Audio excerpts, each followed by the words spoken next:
Mnogi entuzijasti i zaljubljenici u biljke javljaju nam se i pitaju za koje kulture još nije kasno, šta se to može uzgajati zimi.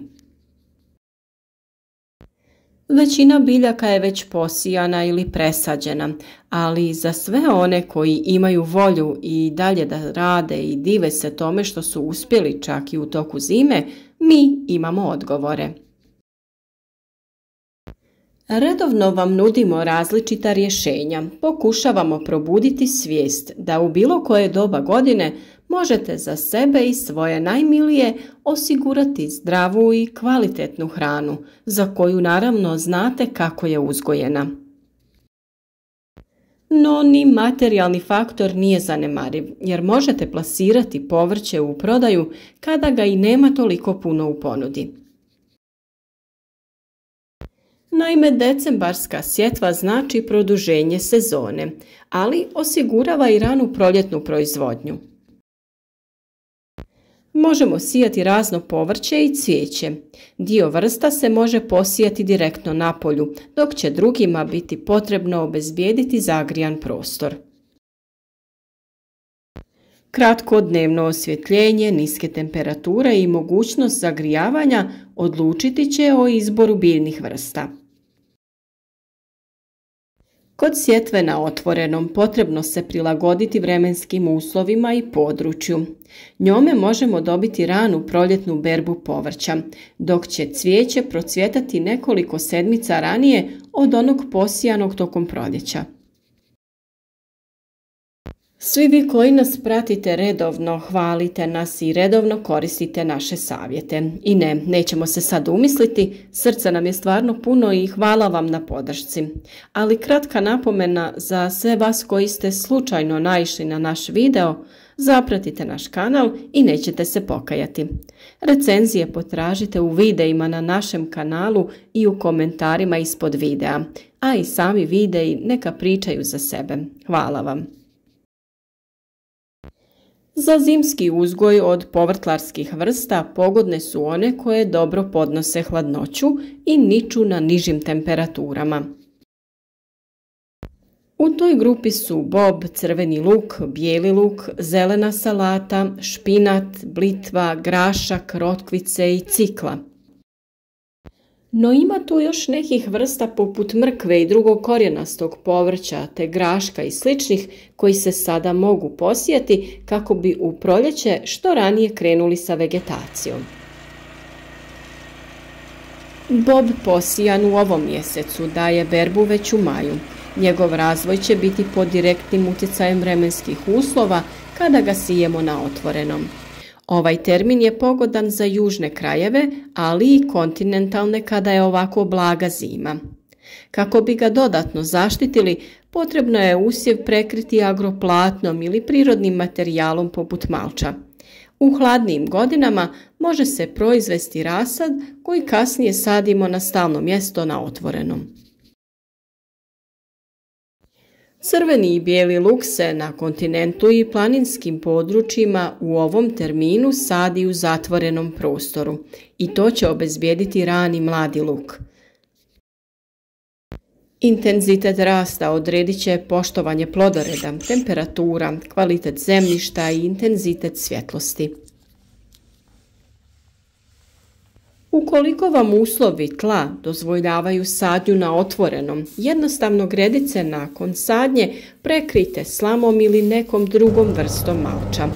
Važno je da sloj ne bude previše debeo kako bi biljke lako nicale kroz njega. Lisnato povrće je veoma zahvalno za sjetvu tokom zime. Zelena salata će biti odličan izbor. Trebate znati da se crvene sorte odlikuju jačim okusom, dok su zelene nešto slađe. Ako volite jače okuse, za vas su tu i rikola i gorušica. Blitva je veoma otporna i vani može izdržati cijelu zimu. Kako bi preživjela, potrebno ju je zaštititi, a špinat je prava riznica vitamina i minerala. O zimskom uzgoju mrkve smo detaljno pričali u nedavnom videu. Grašak je također bio tema prije koji dan, a i on je biljka koja se i sada može uzgajati. Potražite te video savjete i saznajte sve o zimskom uzgoju mrkve i graška. Ono što je svakako preporučljivo jeste da biljke koje prezimljuju vani zaštitite malčiranjem. Također, bitno je na tlo dodati nešto humusa kako bi se održavala toplina zemljišta i kako bi biljke imale dovoljno hranjiva za razvoj. Mi često ispod malča dodajemo čisti humus ili glistinac koji su proizvele kalifornijske gliste preradom stajskog gnojiva. Pošto sve nestane u jedan video da objašnjavamo postupke, o tome također imate poseban video savjet na našem kanalu. A za sve one koji žele znati nešto više kako se pojedina od ovih zimskih biljaka uzgaja, imate posebno video savjete kako bi za svaku od njih imali detaljne upute šta, kako i kada raditi. Stvarno se nadam da vam neće biti teško malo istražiti, jer mi ulažemo veliki trud kako bi na našem kanalu imali izobilje informacija. U komentaru nam se javite, podijelite vaše iskustva sa zimskim uzgojem. Uvijek nam je drago kada ispričate nešto o tome kako vi radite i kakve rezultate postižete. Možda baš vi budete nekom inspiracija da isprobaju uzgojiti neku od biljaka. A mi sve što smo učinili za naše biljke sa vama smo podijelili i u detalj objasnili. Izradite plastenike po našim uputama, a nećete sigurno zažaliti ukoliko u vrtu, ma koliko on mali ili velik bio, postavite neki veći plastenik, jer u njemu možete uzgajati sve povrće zimi, ali i u ostalim godišnjim dobima. Prednosti takvog uzgoja su višestruke: ranija berba, zdravije biljke, produženje sezone uzgoja, rad oko biljaka i tokom lošeg vremena, te zaštita od vremenskih nepogoda i još mnoge druge.